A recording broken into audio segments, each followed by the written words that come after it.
حضرت ابن قیس کہتے ہیں کہ میں حضرت ابو درداء صحابی رسول کے پاس بیٹھا تھا کہ ایک شخص حضرت ابو درداء کے پاس آیا، کہنے لگا اے ابو درداء میں مدینہ رسول سے آیا ہوں، آیا اس لیے ہوں کہ میں نے سنا ہے کہ تمہارے پاس اللہ کے رسول کی ایک حدیث ہے اور تم اس کو روایت کرتے ہو۔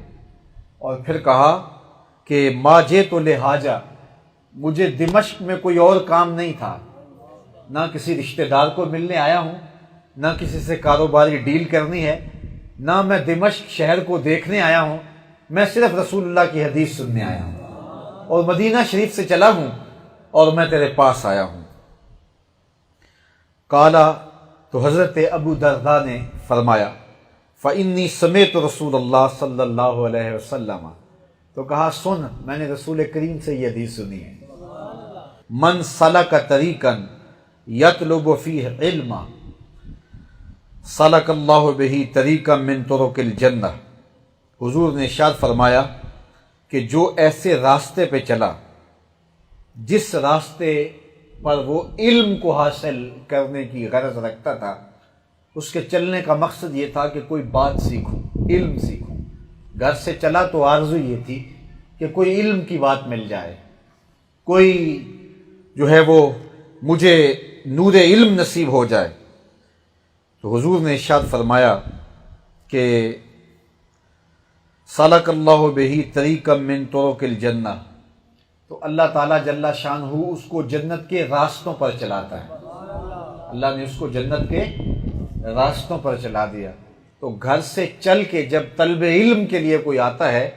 تو وہ جتنا فاصلہ طے کرتا ہے وہ فاصلہ جنت کی طرف اس کا طے ہوتا ہے اور جنت کی طرف اس کے وہ قدم اٹھ رہے ہوتے ہیں۔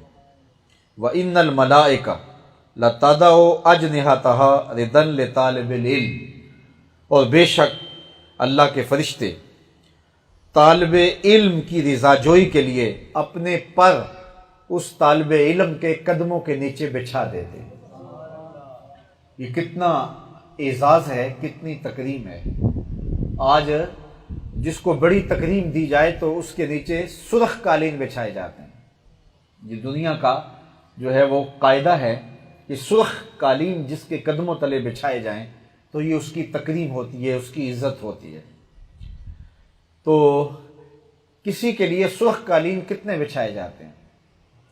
کوئی 1 ایکڑ تک پھیلا دیے جاتے ہوں گے، 1 کلومیٹر تک پھیلا دیے جاتے ہوں گے۔ اب وہ قالین کہاں کے بنے ہوں گے؟ مقامی فیکٹری کے بنے ہوں گے، وہ چلو لگا لیں کہ وہ ایرانی قالین ہوں گے۔ تو ایران سے منگوائے ہوئے قالین اگر کسی کے استقبال کے لیے 1 کلومیٹر تک بچھا دیے جائیں تو وہ تو پھولے نہیں سمائے گا کہ اتنا بڑا میرا استقبال کیا گیا ہے کہ 1 میل تک سرخ قالین بچھائے گئے، اور قالین بھی معمولی نہیں تھے، عام فیکٹری کے نہیں تھے، بلکہ وہ ایران کے قالین تھے جو میرے قدموں تلے بچھائے گئے۔ اب کہاں ایرانی قالین اور کہاں فرشتوں کے نوری پر،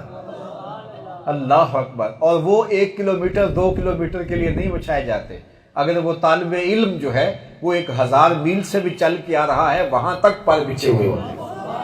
اور وہ فرشتوں کے نوری پروں پہ چل کے آ رہا ہوتا ہے۔ میں کہتا ہوں کہ کوئی سرگودا سے آیا ہے، کوئی فیصل آباد سے آیا ہے، کوئی پتوکی سے آیا ہے، کوئی لاہور سے آیا ہے، کوئی گجرات سے آیا ہے، کوئی شہر کے کسی کونے سے چل کے آیا ہے، کوئی ڈسکا وزیر آباد سے آیا ہے،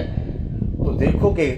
جامعۃ المصطفیٰ کے اطراف کے اندر جدھر رخ کرو فرشتوں کے نوری پاری بچھے ہوئے ہوں گے۔ تو جب وہ فرشتے طالب علموں کے لیے، یہ لازمی نہیں ہے کہ وہ 8 سال کا کورس کرنے کے لیے آیا ہو تو پھر جو ہے وہ نوری پر بچھتے ہیں، وہ ایک حدیث سننے آیا تھا تو حضرت ابو درداء اس کو سنا رہے ہیں، وہ ایک حدیث سننے آیا تھا، اللہ اکبر۔ تو کہا کہ اللہ کے نوری فرشتے اس کے پاؤں تلے اپنے پر بچھا دیتے ہیں، تو پھر اس مجلس کے اوپر اللہ کی کتنی رحمتوں کا نزول ہوتا ہوگا اور کتنی کرم نوازیاں برستی ہوں گی۔